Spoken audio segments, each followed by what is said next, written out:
আসসালামু আলাইকুম, আশা করি সবাই ভালো আছেন। আজকে বাড়ি থেকে কবুতরের বাচ্চা বিক্রি করলাম। এর আগে আপনারা দেখেছিলেন যে আমি হাটে নিয়ে গিয়ে কবুতরের বাচ্চাগুলো বিক্রি করেছিলাম। আজকে বাড়ি থেকে এই কবুতরের বাচ্চাগুলো কত টাকা করে জোড়া বিক্রি করলাম আর কত জোড়া বাচ্চা বিক্রি করলাম আপনাদেরকে এই ভিডিওর মাধ্যমে জানাবো। সেই সঙ্গে আমি আজকে কয়েকটা চীনা হাঁসের বাচ্চা বিক্রি করলাম।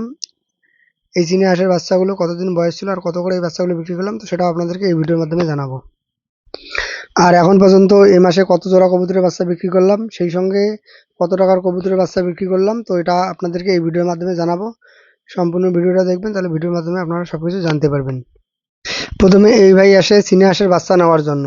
মূলত এই ভাই আজকে আমার কাছ থেকে 4টা চীনা হাঁসের বাচ্চা নেবে, মানে 2 জোড়া চীনা হাঁসের বাচ্চা নেবে। তো প্রথমে এখান থেকে এই ভাইকে চীনা হাঁসের 2 জোড়া মানে 4টে বাচ্চা দেব। এরপর যে ভাই কবুতর নিতে এসেছে তো তাকে কত জোড়া কবুতর নেয় তো সেটা দেব। এখানে আলাদা আলাদা বয়সের হাঁসের বাচ্চা রয়েছে। মূলত এগুলো হাঁস মুরগি দিয়ে ফুটানো হয়েছে। যেহেতু একই দিনে এই হাঁস মুরগিগুলো ডিম নিয়ে বসেনি, আর এই জন্য একই দিনে এই বাচ্চাগুলো ফোটেনি। তো এই ভাই আজকে আমার কাছ থেকে 7 দিনের যে বাচ্চাটা আছে সেটা নেবে। আর এই বাচ্চাটার আমি দাম চেয়েছিলাম 150 টাকা করে পিস। 4 পিস বাচ্চা নিয়েছিল আর 600 টাকা দিয়েছিল।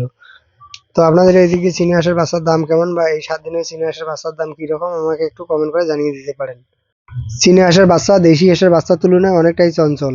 মানে এটা যদি একদিনের বাচ্চাও হয় তারপরেও একটু কিন্তু মানে লাফালাফি করে। এটা যেন ব্যাগ থেকে লাফিয়ে বের হতে না পারে, এই জন্য ব্যাগের মুখটা বেঁধে দিলাম। তো এই ভাই যখন বাচ্চাগুলো নিয়ে যাচ্ছিল তো এমন সময় আর দুজন চলে এসে কবুতরের বাচ্চা নেওয়ার জন্য। প্রথমে আমি কবুতরের ঘরে আসলাম কবুতরের বাচ্চা দেখার জন্য।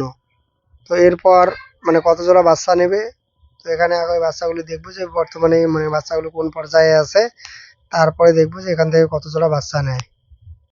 প্রথমে কবুতরের ঘরে আসলাম কবুতরের বাচ্চা দেখার জন্য, যে বর্তমানে এখানে কবুতরের বাচ্চাগুলো কোন পর্যায়ে আছে। এটা দেখার পর তো তারপর আমাকে দেখতে হবে যে এখান থেকে কত জোড়া কবুতরের বাচ্চা নেবে। তো আপনারা ভিডিওটা একটু মনোযোগ সহকারে দেখুন, তাহলে বুঝতে পারবেন বর্তমান এখানকার বাচ্চাগুলো কোন পর্যায়ে আছে। সেই সঙ্গে এটাও দেখতে পারবেন যে বর্তমানে এখানে কত জোড়া কবুতর ডিম দিয়েছে। এর আগে অনেকেই দেখেছিলেন যে এখান থেকে আমি এই মাসে 18 জোড়া কবুতরের বাচ্চা বিক্রি করেছিলাম। আর এই বাচ্চাগুলো বেশিরভাগই আমি 350 টাকা করে বিক্রি করেছি। আর 2-1 জোড়া বাচ্চা আমি 300 টাকা করে জোড়া বিক্রি করেছি। তো এখন পর্যন্ত এই মাসে আমি এখান থেকে 6000 টাকার কবুতরের বাচ্চা বিক্রি করেছি। তবে আজকে যে বাচ্চাগুলো বিক্রি করব, তো এই হিসাবটা আপনাদেরকে এই ভিডিওর মাধ্যমে জানাবো যে এখন পর্যন্ত এই মাসে কত জোড়া কবুতরের বাচ্চা বিক্রি করলাম। যেহেতু মাস প্রায় শেষের দিকে, তো আমার এখানকার হিসাব শুরু হয় ইংরেজি মাসের 10 তারিখ থেকে পরের ইংরেজি মাসের 10 তারিখ পর্যন্ত। তো মোটামুটি আজকে হচ্ছে 6 তারিখ। আর মোটামুটি মানে 3-4 দিনের মধ্যে এখানে যে বাচ্চাগুলো পাবো বা বিক্রি করার মতো উপযুক্ত যে বাচ্চাগুলো থাকবে, তো এই বাচ্চাগুলো বিক্রি করে তো এখানকার ফাইনাল হিসাবটা আমি শেষ করে দেব। সেই হিসেবে আজকে এখান থেকে কত জোড়া বাচ্চা নেয় আর এই বাচ্চাটা দেওয়ার পর তো এখানে আরও কত জোড়া বাচ্চা থাকে, তো ফাইনাল হিসাবটা আপনাদেরকে পরবর্তীতে আর একটা ভিডিওর মাধ্যমে জানিয়ে দেব। আর সেটা খুব তাড়াতাড়ি আপনাদেরকে জানিয়ে দেব, যেহেতু মাস প্রায় শেষের দিকে। তবে এই মাসে কিন্তু এখান থেকে বাচ্চা আমি অনেকটাই কম পেলাম। তো এর কারণ হিসেবে আপনাদেরকে আগের অনেকগুলো ভিডিওতে বলেছিলাম। তো যারা আগের ভিডিওগুলো দেখেননি আগের ভিডিওগুলো দেখে আসবেন। বাচ্চা কম পেলেও দাম কিন্তু আমি এই মাসে যথেষ্ট পেয়েছি। মানে কবুতরের বাচ্চার দাম এবারে অনেকটাই বেশি ছিল। আর সেই হিসেবে হিসাব করলে দেখা যাবে যদি বাচ্চা কমও পেয়ে থাকি, তো তারপরেও আলহামদুলিল্লাহ মানে বাচ্চার দাম যেহেতু বেশি ছিল, আর সেই হিসাবে লাভের দিক থেকে যদি হিসাব করি তো খুব একটা বেশি হেরফের হবে না। আমার এই কবুতরগুলো পালন করে মোটামুটি মাসে 8 থেকে 10,000 টাকা এই ইনকামটার আশেপাশে থাকে। তবে এই মাসটা একটু ভিন্ন, এখানে আমার একটু অলসতা ছিল। আর সেই সঙ্গে এই মাসটা হচ্ছে হাঁস মুরগি বা কবুতর, তো এদের জন্য একটু মানে খারাপ সময় বলা যেতে পারে।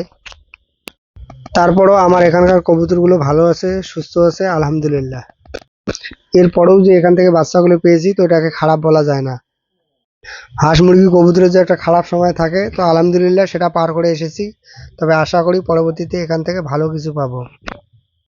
এখন কিন্তু এগুলোর প্রচুর যত্ন নিচ্ছি, মানে কোথাও কোনো রকম সমস্যা আছে কি না, তো এগুলো নিয়মিত আমি এখানে এসে দেখতেছি। এর আগের ভিডিওতে দেখেছিলেন এক জায়গায় আমার 3টা কবুতরের বাচ্চা ছিল, তো ওখান থেকে আমি একটা বাচ্চা এনে তো আর এক জায়গায় আমার একটা বাচ্চা ছিল, তো সেখানে আমি রেখেছি। আলহামদুলিল্লাহ এই দুটো বাচ্চাই সেম সাইজের ছিল। তো দুটো বাচ্চাই এখানে ভালো আছে, সুস্থ আছে। তো এখন আমি এখানে এই কাজগুলো নিয়মিত করতেছি। কবুতরের বাচ্চা দেখা শেষ। এখন আমার যে পরিচিত একজন চাচা এসেছে এই কবুতরের বাচ্চা নেওয়ার জন্য। তো তাদেরকে আমি এখন এই ঘরের ভিতরে ঢুকাবো আর কবুতরের বাচ্চা দেখাবো। মানে তারা এখান থেকে যে বাচ্চাগুলো পছন্দ করবে তো আমি তাদেরকে সেই বাচ্চাগুলোই দিব। মূলত এখানে বড় বাচ্চা আছে 4 জোড়া, আর এর মধ্যে 3 জোড়া বাচ্চা আছে এটা জোড়াওয়ালা বাচ্চা, আর 2টা বাচ্চা আছে জোড়া ছাড়া। প্রথমে তাদেরকে দেখালাম জোড়া ছাড়া যে একটা একটা বাচ্চা আছে, তো এই 2টা। এরপর দেখাবো জোড়া জোড়া যে বাচ্চাগুলো আছে তো সেগুলো। তো এর মধ্যে মানে তাদের যেটা পছন্দ হবে তো আমি তাদেরকে সেই বাচ্চাটাই দেবো। তবে এখানে যে একটা একটা বাচ্চা আছে তো এই বাচ্চাটার কোয়ালিটি খুব একটা ভালো বলা যায় না, আবার খুব একটা খারাপও বলা যায় না। তো এটা মোটামুটি আর কি বলা যেতে পারে। আর এই বাচ্চাটার কোয়ালিটি একটু খারাপ হওয়ার কারণ হচ্ছে মানে আমি এখানে পক্সের ব্যবস্থা নেওয়ার আগে এই বাচ্চাটা এখানে ফুটেছিল। আর যেহেতু মানে পক্সের প্রভাবটা এখনো মানে এদের মধ্যে রয়েছে, মূলত এই জন্য একটু কোয়ালিটি খারাপ হয়েছে। আর এখানে অলরেডি যেহেতু আমি পক্সের জন্য ব্যবস্থা নিয়েছি, এখন যে এখানে বাচ্চাগুলো আছে তো আলহামদুলিল্লাহ সবগুলো বাচ্চা ভালো আছে, সুস্থ আছে। তো এই বাচ্চাগুলোর মধ্যে কোনো রকম আর পক্সের সমস্যা নেই। এগুলোকে ভালোভাবে দেখেছি, এগুলোর কোয়ালিটিও অনেক ভালো হয়েছে। তো যে চাচা এই কবুতরের বাচ্চা নিতে এসেছে তো তাদের মোটামুটি কবুতরের বাচ্চা দেখা শেষ। মূলত তারা এখান থেকে আজকে 2 জোড়া কবুতরের বাচ্চা নেবে। আর যেহেতু আমার পরিচিত তো এখানে আমাকে বলতেছিল জোড়া কত করে। তো আমি এখানে বলেছিলাম যে এর আগে আমি এগুলি বিক্রি করেছিলাম 350 টাকা করে জোড়া। তো যেহেতু পরিচিত তো এগুলোর আমি এখানে দাম চেয়েছিলাম 300 টাকা করে। তো সেই হিসেবে আমাকে 300 টাকা করেই এই বাচ্চাগুলোর দাম দিয়েছে। আজকে 2 জোড়া কবুতরের বাচ্চা বিক্রি করলাম 600 টাকা। এখন পর্যন্ত টোটাল এ মাসে কবুতরের বাচ্চা বিক্রি করলাম 20 জোড়া। আজকে এ পর্যন্ত। দেখা হবে অন্য কোনো ভিডিওতে। ততক্ষণ পর্যন্ত ভালো থাকুন, সুস্থ থাকুন। আসসালামু আলাইকুম।